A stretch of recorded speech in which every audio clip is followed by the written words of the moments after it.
In the National Basketball Association, the teams are defined by two separate but equally important factors: the on-court performance by the players and the coaches, and the off-court transactional prowess of the agents and the executives who construct the rosters. These are their stories.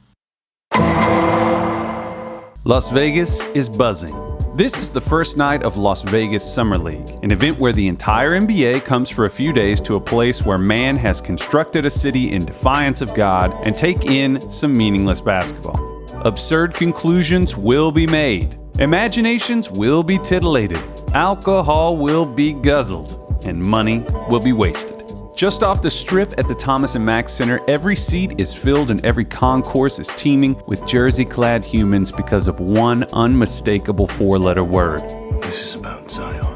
Few players have generated buzz quite like Zion Williamson. He's one of the most electrifying players to enter the NBA in quite some time, and he's had one of the most impressive statistical seasons of any college basketball player ever. The fanfare leading up to the Pelicans' first Summer League game against the Knicks, who feature Zion's college teammate RJ Barrett, is unlike anything I've ever seen. Tickets are going for a minimum of $140. The event is sold out. A friend of mine in the building told me that everyone stood during warm-ups. Fans booed when Zion laid the ball up instead of dunking it. Moments later, ESPN runs immediate replay of Zion's first trip through an NBA layup line. It's one of the most incredible things I've ever seen. I didn't get to do a deep dive video on Zion, really wanted to, but I can kind of compress some of that here. Dunks are fun, but I'm most excited to see Zion on the defensive end in the short term. Defensively, Zion is essentially like the symbiote from Venom. His strengths are malleable to all kinds of contexts, and he's so versatile and dominant as a help defender that he can cover up insane amounts of errors. I don't often throw stuff like this around, but I think that if he continues to develop his positional IQ on defense, he could be a Defensive Player of the Year someday. On offense, Zion was used heavily as a screener in the early goings of this game, something that rarely happened at Duke. A lot's been said about Zion's supposed misuse at Duke, but I've become less and less sure about that as time goes by. I think that Cam Reddish's limitations as a creator and the overall lack of shooting on the roster put Duke in a position to just let RJ be RJ and let Zion clean up the mess. As thrilling as he is, Zion will have to become a craftier finisher around the rim. To this point, his combination of physicality and athleticism has been so overwhelming that he can just attack people in the middle of the floor and get in the air quicker than they can. And even though it was obvious that a guy like Mitchell Robinson, who I love, will present a new challenge, Zion still drew multiple fouls on Mitch because he beat him to the spot repeatedly, taking away his ability to get above the shot and block it. Just imagine when he starts to get craftier with his finishing. He's going to be really tough to stop. The shooting is going to continue to be an issue. We saw glimpses of this throughout the year at Duke, but as a shooter on the move, Zion is not going to have an impact in the NBA anytime soon.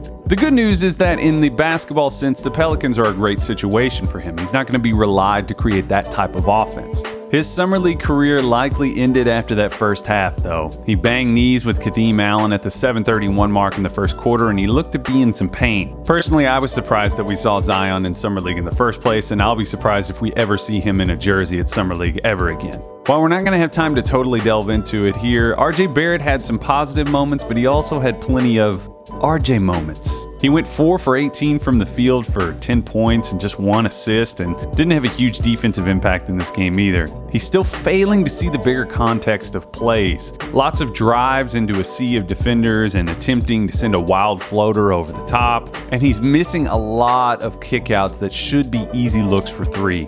Barrett can become a great NBA player, but his idea of himself still worries me. If he continues to be insistent on being the focal point of an offense, this could be a slog. And I could see that Alonzo Trier, Kevin Knox, RJ Barrett dynamic becoming tumultuous. You are going to hear a lot of people make the Zion caused an earthquake, and that's fine. Hats off to those aspiring comedians, but I'm not going to trivialize a natural disaster like that in this situation. This shit is supremely scary, and we're lucky that nothing bad happened here. Those line array speakers that hang from the top of arenas weigh thousands of pounds, and I don't need to convey how frightening it would be if the Jumbotron came down. It obviously brought to mind memories of that 30 for 30 that ESPN made about the earthquake in Oakland from the 1989 World Series. This earthquake and that earthquake were both 7.1 in magnitude. They called off the remaining games and ended the event for the night. But the night was not over. The first few days of Summer League, just speaking personally here, felt like a nice exhale. Actual basketball, as meaningless as it is, was a nice distraction. A peace had come over the league. Well, Woj told us to stick our peace straight up our collective asses with 2 tweets that could alter the course of the next 4 to 6 years in the NBA. Kawhi Leonard is signing with the Clippers, and Paul George is joining him by way of a trade. The obvious big winner of this is the Los Angeles Clippers. In this trade, the Clippers did lose Shai Gilgeous-Alexander, my beloved and precious son, and Danilo Gallinari to OKC. If you're a Clippers fan, I'm sure that this loss creates a brief, bittersweet moment that is immediately replaced by the realization that you're a legitimate contender now. So what does adding Kawhi Leonard and Paul George look like on this Clippers roster? The Clippers were 5th in the NBA in scoring a year ago. They just added 2 guys that average over 25 points per game. The Clippers were 2nd in three-point percentage. They just added 2 guys that shoot nearly 40% from 3. The Clippers shot more free throws a year ago than any team in the NBA. They just added 2 guys that attempt over 7 free throws per game. They were a well above average defensive team in the mid-range and out to the three-point line, and they just added 2 of the most intelligent two-way wings of the last 25 years. The Clippers just annoyed the hell out of the full-strength Warriors in the first round of the playoffs without a true superstar. They just added 2 of them. Teams have only showcased 2 MVP caliber players in their primes a handful of times throughout the history of the NBA. Steph and KD did it from 2017 to 2019. Kobe and Shaq did it from 01 to 04. LeBron and Dwayne Wade did it in 2011. Jordan and Pippen, a mold that closely resembles this one if we're being honest, did it in the early to mid-90s. Jerry West and Wilt Chamberlain did it in the late 60s and early 70s. This does not happen often.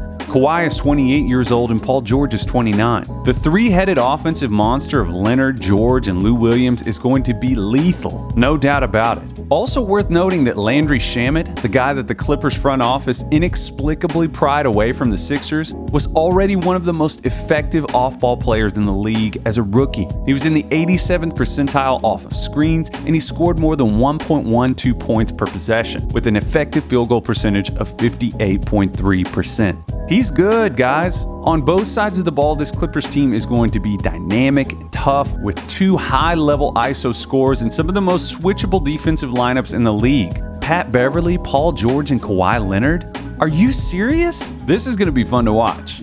On the flip side of this deal, a lot of OKC fans are probably torn, and I would understand that. They're caught between the sinking realization that one era is likely over and the fear of the unknown that's on the way. In the historical context, this era that's ending for the Thunder is no ordinary thing, and I think that makes it tough. It was an insane stroke of good fortune for a small market team to draft 3 superstar and MVP level players and watch most of them grow together. Russell Westbrook is now the lone man on the range. I'm not a Westbrook guy, never have been. My buddy Kendall, the world's angriest Wizards fan, and I have argued about Russ for a long time, and I think that I finally won on Friday night.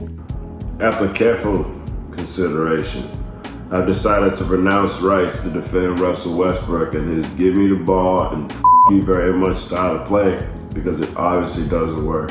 If I'm an OKC fan, I'm getting nauseated if the words paired with Westbrook are factored into any talk of rebuilding. They should just move him. Just take a look at the haul that they secured for Paul George. Unprotected picks in 2022, 24, and 26, and Miami's first rounders in 21 and 23. That's not to mention pick swaps in 23 and 25. And if they move Westbrook, the haul could become even more ridiculous and help them set up for the future. But who's going to want him? He's 31 years old and the amount of money that he's owed is astronomical. This shift in power is fantastic for the NBA. Think of all the great teams that we're going to have. For all the grief that they've gotten, the Lakers are still going to be fun, and LeBron could very well be on a warpath with arguably the best lob catcher of all time at his side.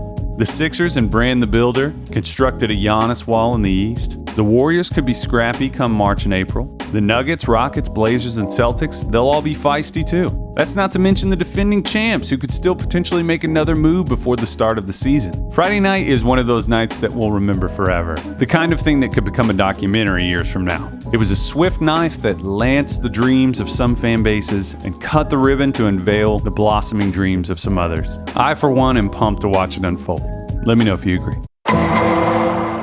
Hey folks, I appreciate you watching, and if you like this video, click the like button and be sure to subscribe. You can also follow me on Twitter at jkyleman. Say hey.